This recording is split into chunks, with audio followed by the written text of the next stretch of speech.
নমস্কাৰ মৰমৰ বন্ধুসকল, মই নৱদীপা আজি আকৌ আহিছোঁ আপোনালোকৰ লগত কথা পাতিবলৈ।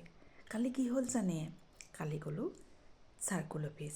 চাৰ্কুল অফিচ মানে এই বশিষ্ঠ চাৰিআলিৰ যিটো চাৰ্কুল অফিচ সেইটোলৈকে গ'লোঁ। কিয় গ'লোঁ জানেনে?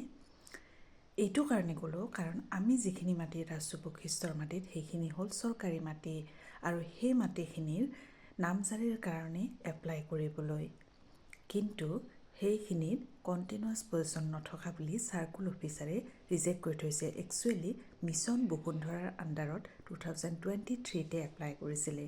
চৰকাৰে এতিয়া আকৌ খোলা দিছে, সেৱাসেতী পৰ্টেলৰ যোগেদি আকৌ এপ্লাই কৰিব লাগিব। সেই কথাবোৰ সুধিবলৈকে কালি গ'লোঁ। তাৰপিছত আকৌ 95ৰ আগৰ ইলেক্ট্ৰিচিটি বিল লগা হ'ল, তাতে এপ্লিকেশ্যন এখন লিখি ইলেক্ট্ৰিচিটি বৰ্ডত দিলোঁ। দি পেলাই কৰি মেলি এইবিলাক আহিলোঁ। আপোনালোকৰ লগতো এনেকুৱা কিবা ঘটিছেনে জনাবচোন। আজিলৈ বাই বাই।